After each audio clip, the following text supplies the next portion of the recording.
Hello students, आज हमारा +2 political science का जो चैप्टर है क्षेत्रीय अक्षांशाएं, इसके लास्ट वीडियो में हम चर्चा कर रहे हैं रीजनल पॉलिटिकल पार्टीज के बारे में, यानी क्षेत्रीय जो दल हैं उनके बारे में।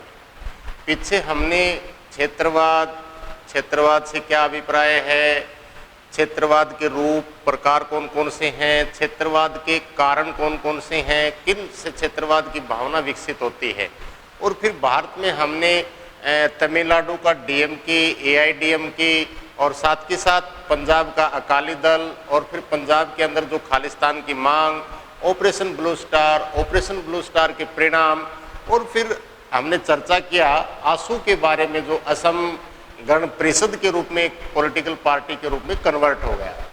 आज हम चर्चा करेंगे वो है हमारा जम्मू कश्मीर। और जम्मू कश्मीर का जो वहाँ का प्रमुख जो क्षेत्रीय दल है वो है नेशनल कॉन्फ्रेंस।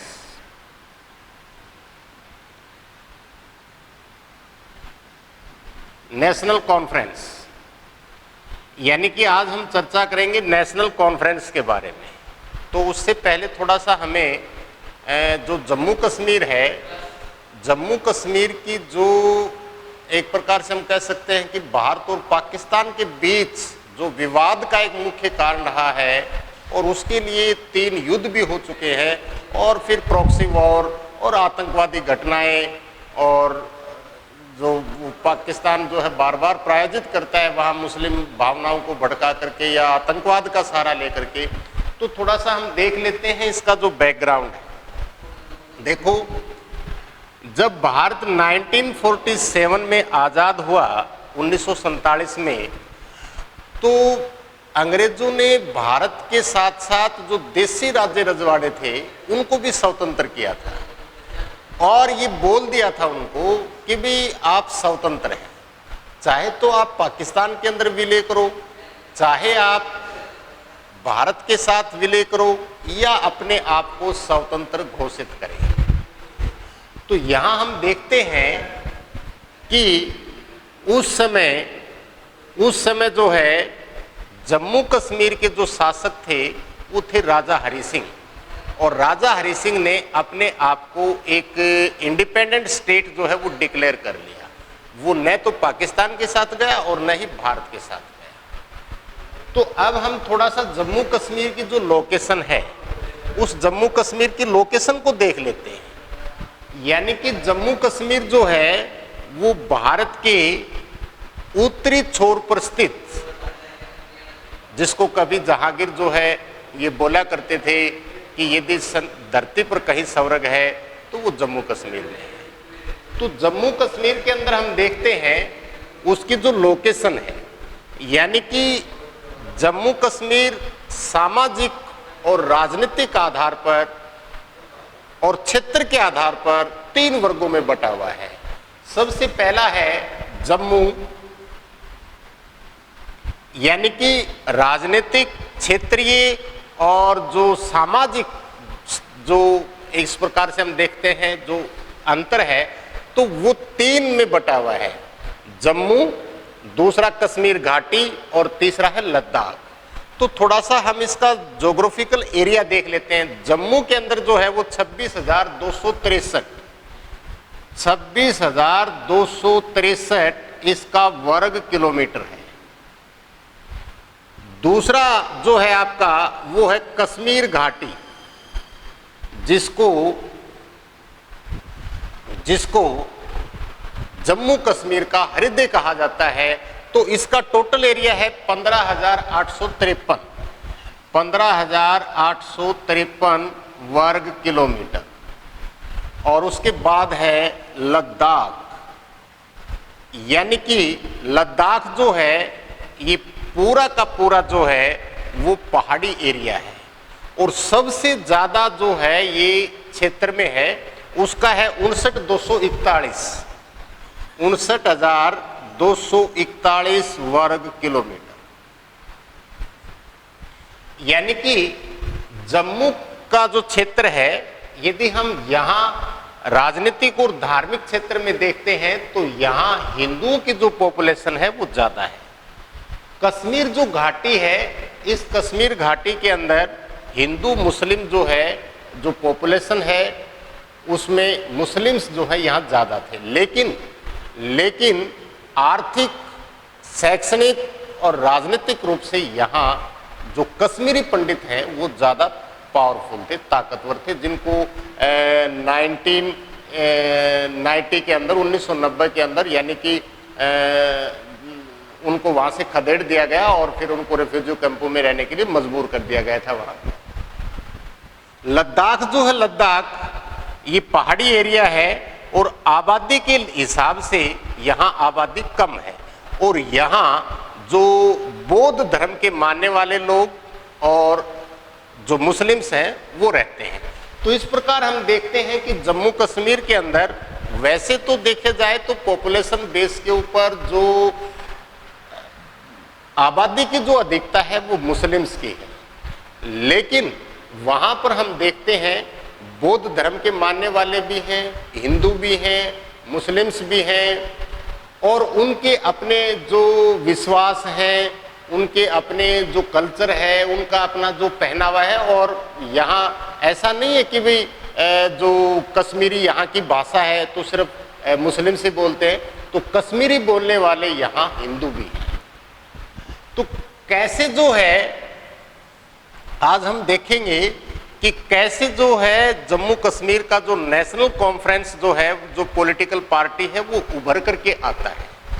तो आपको पता है कि जम्मू कश्मीर के अंदर जो उस समय एक बहुत बड़ी रियासत थी, यानी कि वैसे तो हम देखते हैं कि 565 रियासतें थी अपने देश के अंदर, लेकिन ज्योग्राफिकल बेस के ऊपर उस समय भारत की सबसे बड़ी जो रियासत थी वो जम्मू कश्मीर की थी। तो यहाँ हम देखते हैं कि जम्मू कश्मीर ने अपने आप को एक स्वतंत्र स्टेट डिक्लेयर कर लिया। महाराजा हरि सिंह जो है वो स्वतंत्र स्टेट उसने डिक्लेयर कर लिया। यहाँ पर जो अक्टूबर 1947, जो 20 अक्टूबर 1947 को पाकिस्तान की सेना ने वहाँ की एक जनजाति है कबायली जनजाति, उसके भेष में और जम्मू कश्मीर को हड़पने के लिए या अपने अंदर मिलाने के लिए इस पर अटैक कर दिया। क्योंकि मोहम्मद अली जिन्ना जो है वो काफ़ी खफा हो गए थे, क्योंकि हैदराबाद भी उसके हाथ से खिसक गया था, जूनागढ़ भी उसके हाथ से खिसक गया था। अब वो जम्मू कश्मीर को हड़पने के लिए उसके ऊपर कबायली अटैक करवा देता है। अपनी थी वो आर्मी पाकिस्तान की, लेकिन बेस जनजाति के लोगों में था। ऐसा वो इंटरनेशनल प्रेशर से बचने के लिए कर रहा था। अब राजा हरि सिंह जो है वो भारत की सरकार से मदद लेता है कि भी आप मेरी मदद कीजिए, ऐसे जो है पाकिस्तान ने हमारे ऊपर इस प्रकार अटैक कर दिया है। अब यहाँ जो सरदार पटेल जो उस समय गृह मंत्री थे, सरदार पटेल ने मना कर दिया, क्योंकि सरदार पटेल चाहते थे कि इसको प्रेशराइज किया जाए। तो सरदार पटेल ने मना कर दिया कि भी आप एक स्वतंत्र स्टेट हैं और कोई भी स्वतंत्र स्टेट जो है वो दूसरे स्वतंत्र स्टेट के इंटरनल जो मैटर्स होते हैं उनमें कोई इंटरफेयर नहीं कर सकता। अब राजा हरि सिंह जो है, जो विलय पत्र होता है उसके ऊपर अपने हस्ताक्षर कर देता है। भारत की आर्मी जो है श्रीनगर को मुक्त कराती है, लेकिन ये जो यूएन के अंदर जो प्रस्ताव चला गया और यूएन के अंदर जो सीज फायर करवाया गया और उसको एज इट इज, यानी कि जहां वो सेनाएं हैं अपनी, यहाँ पर थोड़ा सा इतिहासकार ये बोलते हैं कि उस समय यदि अपनी सेना को 1 घंटे के लिए भी फ्री हैंड कर दिया होता तो वो पाकिस्तान की सेना को वहां से खदेड़ देते। ये बताते हैं कि ये नेहरू की सबसे बड़ी भूल थी। तो लेकिन उस समय तक जम्मू कश्मीर के 2/3 हिस्से पर पाकिस्तान की आर्मी जो है वो कब्जा कर चुकी थी और उसका नाम है POK, यानी पाक ऑक्युपाइड कश्मीर, पाक अधिकृत कश्मीर। अब यहां हम देखते हैं कि आपको पता है, जैसे मैंने बताया कि जम्मू कश्मीर की जो आबादी है, बहुसंख्यक आबादी, वो तो थी मुस्लिम, लेकिन यहां पर रूल कौन कर रहा है, शासन में भागीदारी किसकी ज्यादा है, या पावर में कौन है, तो वहां का जो शासक था वो था हिंदू और उसका नाम था महाराजा हरि सिंह। महाराजा हरि सिंह ये जो है वहां के शासक थे। अब यहां पर मुस्लिम धर्म से जो लीडर उभर करके आया वो था शेख अब्दुल्ला। शेख अब्दुल्ला, अब ये जो शेख अब्दुल्ला है, इस शेख अब्दुल्ला ने मुसलमानों की शासन में ज्यादा से ज्यादा भागीदारी बढ़ाने के लिए एक प्रकार से उनको संगठित करने का प्रयास किया कि भी जब तक हमारी शासन में भागीदारी नहीं होगी तब तक हम आर्थिक शैक्षणिक दृष्टि से कमजोर रहेंगे। तो ज्यादा से ज्यादा अपनी जो शासन सत्ता में जो भागीदारी है उसको बढ़ाने के लिए वो क्या करता है, 1920 के अंदर 1920 के अंदर वो एक मतलब एक पार्टी का गठन करता है। हालांकि स्टार्ट में जो वो पार्टी जो थी वो एक रीडिंग रूम पार्टी थी, एक वाचनालय के तौर पर थी, लेकिन 1925 के अंदर वो इस पॉलिटिकल पार्टी का रूप देता है और वो बताता है कश्मीर जम्मू कॉन्फ्रेंस। अब यहां देखते हैं कि इसने ज्यादा से ज्यादा मुस्लिम्स को संगठित करना शुरू किया और जो एक प्रकार से वहां के शासक हरि सिंह के खिलाफ इसने एक बहुत बड़े धीरे धीरे जो है ये एक आंदोलन का रूप ले लेता है। और हम ये बोलते हैं कि वो एक प्रकार से पॉलिटिकल पार्टीज उसके जो पावर एंड फैक्शंस जो थे यानी कि वो एक सांप्रदायिकता का रूप लेना शुरू कर देते हैं। धीरे धीरे एक प्रकार से वो सांप्रदायिकता का रूप लेना शुरू कर देते हैं और ज्यादा से ज्यादा अपनी शासन सत्ता में वो भागीदारी सुनिश्चित करता है। अब यहाँ राजा हरि सिंह जो है, जब पाकिस्तान ने अटैक किया और उसी समय शेख अब्दुल्ला जो है वो वहां के शासक के खिलाफ जो है एक प्रकार से हम कह सकते हैं आंदोलन कर रहा है। और जब जम्मू कश्मीर जो पाकिस्तान की जो सेना है वो काफी लूटपाट, हत्या, चोरी, डकैती इसके ऊपर भी वो परिस्थितियां पैदा हो जाती है। तो यहां हम देख सकते हैं कि जो कभी बिल्कुल शांत एरिया था वो अशांत एरिया में तब्दील हो जाता है, यानी कि वहां सांप्रदायिक दंगे होने शुरू हो जाते हैं। अब यहां क्या होता है कि शेख अब्दुल्ला जो है यानी कि जब स्थिति नॉर्मल होती है तो अपने जो कांग्रेस के जो लीडर थे या सेंट्रल गवर्नमेंट जो है वो चाहती थी कि भाई सामान्य स्थिति जब हो जाएगी जम्मू कश्मीर के अंदर तो वहां एक जनमत संग्रह करवा करके और सत्ता जो है उसका ट्रांसफर किया जाएगा। तो 1948 यानी कि 1948 में शेख अब्दुल्ला जो है वो जम्मू कश्मीर के प्रधानमंत्री बनते हैं। जम्मू कश्मीर के प्रधानमंत्री बनते हैं, यानी कि जम्मू कश्मीर में 1948 से लेकर के और 1964 तक वहां के मुख्यमंत्री को प्रधानमंत्री कहा जाता था। यानी कि इंडिया का जो प्रधानमंत्री है उसके समकक्ष पोस्ट होती थी जम्मू कश्मीर में और वहां के राज्यपाल को कहा जाता था सदर रियासत। अब उस 1964 के बाद उनका नाम चेंज हुआ है। और फिर यहाँ शेख अब्दुल्ला जो है बड़ी चालाकी से प्रेशराइज करके और साथ के साथ वो आर्टिकल 370 यानी कि धारा 370 के तहत वो एक स्पेशल स्टेट का दर्जा लेने में कामयाब होता है। और ये धारा 370 अब तो वर्तमान मोदी सरकार ने इसको समाप्त कर दिया है। अब ये धारा 70 के जो प्रोविंस जो थे वो काफी खतरनाक थे, यानी कि उसमें जम्मू कश्मीर को वो स्पेशल स्टेट देता है। जैसे अब तो वो धारा 370 समाप्त होगी, लेकिन वो कौन कौन से उसका आपको पता होना चाहिए।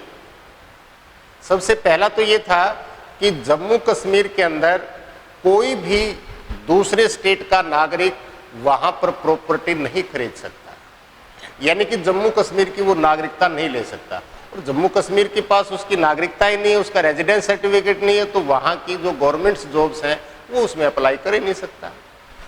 दूसरा क्या था कि जम्मू कश्मीर का अपना एक अलग झंडा था, जम्मू कश्मीर का अपना एक अलग संविधान था और जम्मू कश्मीर के कि जो धारा 370 के तहत जम्मू कश्मीर की जो स्टेट असेंबली है, यानी कि रक्षा, वित्त, विदेश और संचार, इनको छोड़ करके बाकी जितने विषय थे वो सभी जम्मू कश्मीर गवर्नमेंट के पास थे। जैसे और स्टेटों की हम बात करें तो वहाँ विषय है जैसे 66, वो विषय उनके ऊपर कानून बना सकती है, लेकिन वहाँ ये प्रोविजंस किया गया था। इसी तरीके से जैसे अपने देश के अंदर अखिल भारतीय सेवाएं हैं, वो अखिल भारतीय सेवाएं जो हैं 3 प्रकार की हैं। IFS Indian forest service, IAS Indian administrative service और IPS इंडियन पुलिस सर्विस, ये 3 अखिल भारतीय सेवाएं हैं। उनमें ये प्रावधान था कि भाई ये जो अखिल भारतीय सेवाएं हैं और जो अखिल भारतीय सेवाएं यानी कि जो पास आउट होती है UPSC से, वो हिंदुस्तान के किसी भी स्टेट में जा सकता है, लेकिन जम्मू कश्मीर में सिर्फ जम्मू कश्मीर का ही नागरिक होगा। साथ के साथ ये था कि यदि जम्मू कश्मीर की कोई लड़की पाकिस्तान के लड़के के साथ शादी करती है तो उसको अलग से मतलब रेजिडेंस रजिस्ट्रेशन का प्रमाण पत्र देने की आवश्यकता नहीं है, स्वतः ही उस पाकिस्तानी लड़के को जम्मू कश्मीर की नागरिकता मिल जाएगी। यानी कि भारत के नागरिक नहीं ले सकता वहाँ, और पाकिस्तानी लड़के के साथ यदि कोई लड़की शादी करती है तो उसको स्वतः मिल जाएगी। तो अलग विधान, अलग उसका संविधान और अलग जो है उसकी पहचान, यानी कि उसके खिलाफ डॉक्टर श्यामा प्रसाद मुखर्जी ने कि भी एक देश के अंदर 2 विधान, 2 निशान और 2 प्रधान नहीं हो सकते, क्योंकि उसमें प्रधानमंत्री कहा जाता था जम्मू कश्मीर की रियासत। तो ये था आर्टिकल 370 के तहत इसको स्पेशल स्टेट का दर्जा दिया था। लेकिन वर्तमान में हम देखते हैं कि आर्टिकल 370 को भी समाप्त कर दिया है। जम्मू कश्मीर जो स्टेट है उसको स्टेट का दर्जा जो है वो समाप्त कर दिया है। अब जम्मू कश्मीर को एक यूनियन टेरिटरी के रूप में कन्वर्ट कर दिया गया है। यूनियन टेरिटरी यानी कि लद्दाख एक यूनियन टेरिटरी होगा, श्रीनगर और जो जम्मू है, और इनमें अपनी एक, जैसे जम्मू जो है इसके अंदर अपनी एक स्टेट असेंबली होगी। जैसे दिल्ली के अंदर जो विधानसभा है ऐसे ही इसके अंदर अपनी एक विधानसभा होगी। तो 2 यूनियन टेरिटरी जो है उसमें इसको बांट दिया गया। तो ये था आपका नेशनल कॉन्फ्रेंस। इसके बाद है कि भारत में जो क्षेत्रवाद है, क्षेत्रवाद, इसके हम ये कह सकते हैं कि इसकी चुनौती, ये नुकसान कौन कौन से हैं। तो देखो, क्षेत्रवाद की जो भावनाएं हैं उन भावनाओं से अपने देश के अंदर जो राष्ट्रीय एकता, अखंडता जो है उसको खतरा महसूस होता है, क्योंकि क्षेत्रवादी जो संकीर्ण जो भावनाएं होती हैं वो संकीर्ण भावनाएं जो हैं वो अलगाववाद की ओर ले जाती हैं। जैसे खालिस्तान की मांग उठी, अलग स्टेट चाहिए हमें, बोडोलैंड है या असमिया मूवमेंट है या नागा मूवमेंट है, ये मूवमेंट इस प्रकार के जन्म देते हैं अपने एक संकीर्ण भावना को, संकीर्ण मानसिकता को, और ये धरतीपुत्र यानी कि उसकी संज्ञा देते हैं। तो इससे क्या होता है, अपने देश की राष्ट्रीय एकता, अखंडता को खतरा महसूस होता है। साथ के साथ हम देखते हैं कि इससे केंद्र और राज्य के जो संबंध हैं, जो उनके रिलेशंस हैं, उनमें भी टकराव उत्पन्न होता है। जैसे आपने देखा कि आनंदपुर साहिब जो रेजुलेशन था, उस आनंदपुर साहिब रेजुलेशन एक प्रकार से अपने जो फेडरल जो फीचर्स हैं भारतीय संविधान की, उनके खिलाफ था। तो केंद्र और राज्य के बीच जो है वो तनाव उत्पन्न करता है। अब ये बोलते हैं हम कि जो क्षेत्रवाद की जो संकीर्ण भावनाएं हैं, इससे कई बार देश के अंदर सांप्रदायिक दंगे भी होते हैं। आपने देखा दिल्ली के अंदर जो एंटी-6 जो रॉयट्स हुए थे, तो इससे जो बेकसूर लोग होते हैं, निर्दोष जो लोग होते हैं, उनको उनकी हत्या होती है या उनके बच्चों के साथ, महिलाओं के साथ ज्यादतियाँ होती है। तो कई बार वो क्या होता है, हिंसा का रूप ले लेता है।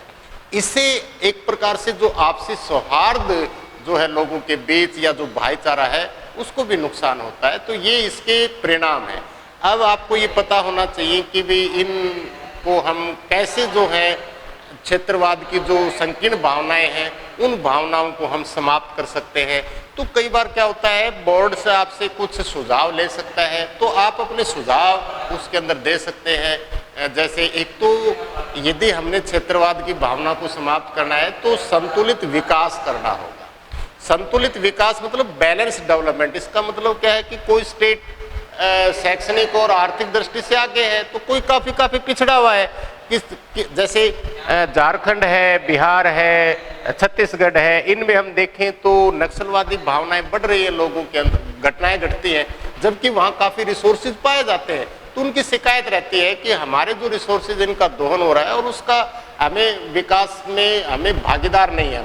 तो उससे क्या होता है कि उस देश के अंदर जो है वो असंतुलित जो विकास होगा, उस असंतुलित विकास के कारण लोगों के अंदर असंतोष की भावना उत्पन्न होती है और फिर वो उसके खिलाफ जो है अपना एक मूवमेंट करते हैं। तो सबसे पहले प्रयास ये होना चाहिए कि भाई एक लोगों के बीच एक संतुलित विकास का मैसेज जाए।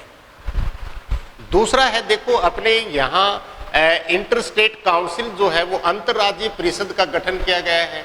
तो ये अंतर्राज्यीय जो परिषद है ये क्या करती है, ये विभिन्न स्टेटों के बीच पानी को लेकर के समस्या है या उनके रिसोर्सेज को लेकर के है या उनकी बाउंड्री को लेकर के है या कोई डैम वगैरह है उसको लेकर के है। तो इंटर स्टेट काउंसिल जो है उनका गठन हो और विभिन्न स्टेटों के बीच जो तनाव है उनको समाप्त किया जाए, उनका सोल्यूशन किया जाए। ये भी एक इसका है। और तीसरा जो कारण है वो है अपनी जो एजुकेशन सिस्टम है उसमें काफ़ी सुधार किया जाए और उस एजुकेशन सिस्टम से हम अपने जो नागरिक हैं उन नागरिकों को जो एक नेशनलिज्म की जो फीलिंग्स है वो क्रिएट करा सकते हैं। अपने क्षेत्रीय जो भावनाएं हैं उसके स्थान पर हम एक नेशनल लेवल के ऊपर सोचें तो अपनी जो एजुकेशन सिस्टम है उसमें भी सुधार किया जाए।